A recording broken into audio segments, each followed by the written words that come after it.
मुंबई महानगरपालिकेच्या पार्श्वभूमीवर भाजपचा विजय संकल्प मेळावा उद्या मुंबईत पार पडतोय। नवनियुक्त अध्यक्ष अमित चाटम आपल्या सोबत आहेत।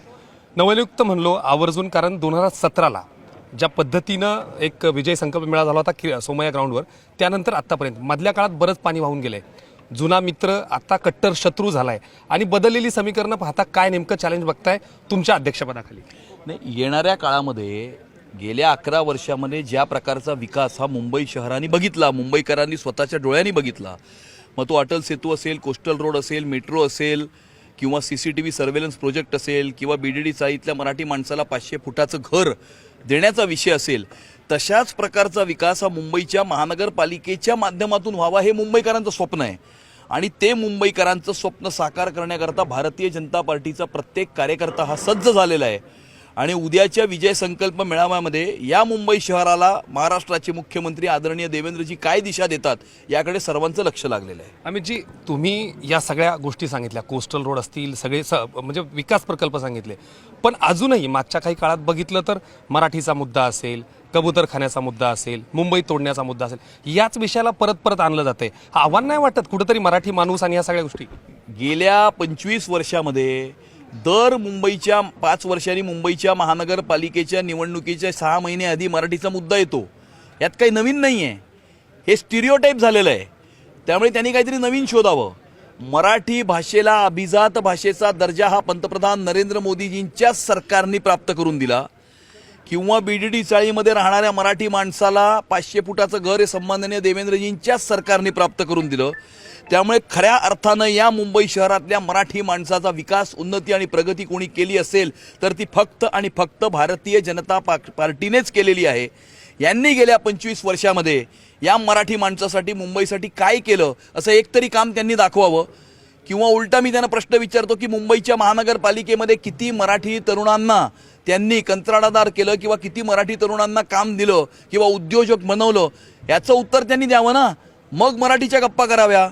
स्वतःच्या मुलांना बॉम्बे स्कॉटिशमध्ये शिकायला पाठवायचं आणि आम्हाला मराठी शिकवायची। त्यामुळे हा दुटप्पीपणा आहे त्यांचा। आणि मराठीच्या मुखवट्याच्या आडी हे मुंबई शहराचा रंग बदलण्याचं एक षडयंत्र रचत आहे। आपलं संपलेलं राजकारण पुन्हा एकदा जिवंत करण्याकरता हे मुंबई शहराचा रंग बदलण्याचं षडयंत्र रचत आहे। एका ठाकरेंना आता दुसरे ठाकरे जवळपास येऊन मिळालेत। मागच्या दिवसांपासून खूप चर्चा आहे, ठाकरे बंधू एकत्र मराठी माणसासाठी, महाराष्ट्राची मराठी मुद्द्यासाठी। दुसऱ्या ठाकरेंचा कितपत फरक पडेल? ज्या भावाला 20 वर्षापूर्वी घराच्या बाहेर काढलं, त्याच भावाच्या घरी स्वतःहून जाऊन गळाभेट करण्याची वेळ त्यांच्यावरती आलेली आहे। आधी एकत्र होते, नंतर वेगळे का झाले, आता पुन्हा एकत्र का येत आहेत? मला असं वाटतं की याचं उत्तर त्यांनी द्यावं। परंतु कोण एकत्र येत आहे किंवा कोण एकत्र येत नाही आहे याच्यापेक्षा जास्त गेल्या 11 वर्षामध्ये मुंबईतल्या मराठी माणसाचा आणि मुंबईकरांचा विकास कोणी केला, उन्नती कोणी केली आणि प्रगती कोणी केलं हे जास्त महत्त्वाचं आहे। आणि ते मुंबईकरांना चांगलं माहिती आहे। महाविकास आघाडीमध्ये काँग्रेस देखील आहे। मधल्या काही काळात काँग्रेस या सगळ्यातनं लांब दिसते कारण अनेक मुद्दे भरकटताना दिसत आहेत। तुम्हाला एक म्हणजे आत्ता काही वेळापूर्वीच आव्हाड असं बोलले की ज्यांच्या हातात मुंबई आहे त्यांनी इतकी वर्ष काय केलं? नेमकं कुणाला म्हणायचंय? भाजपला म्हणायचं की उद्धव ठाकरेंना म्हणायचं? कारण पालिका नेमकं कुणाच ताब्यात नाही, मग ते तुम्ही त्यांनाच विचारा ना की ते कोणाला म्हणतायत। ते ज्यांच्या हातात मुंबई इतकी वर्ष आहे, म्हणजे मुंबई इतकी वर्ष कोणाच्या हातात होती? मुंबईच्या महानगरपालिकेमध्ये 25 वर्ष सलग कोणाची सत्ता होती?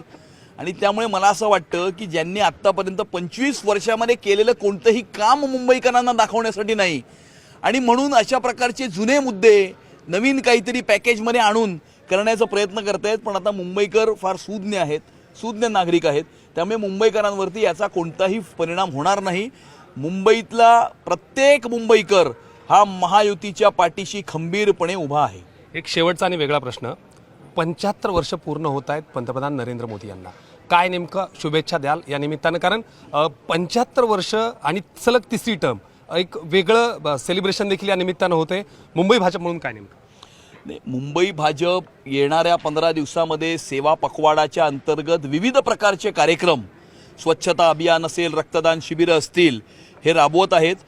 येणाऱ्या 28 सप्टेंबरला मुंबई भारतीय जनता पार्टीतर्फे 227 वॉर्डांमध्ये मोफत नेत्र चिकित्सा शिबिर हे 227 वॉर्डांमध्ये एकाच दिवशी एकाच वेळेला आम्ही या ठिकाणी करत आहोत। आणि मला असं वाटतं की पंतप्रधान नरेंद्र मोदीजींनी ज्या प्रकारे या देशामध्ये क्रांती घडवून आणली, या देशाला विश्वगुरू करण्याच्या दिशेने त्यांनी नेलेलं आहे, परंतु अजूनही मला वाटतं की त्यांचं जे काम आहे ते अजून इनकम्प्लीट आहे, अपूर्ण आहे.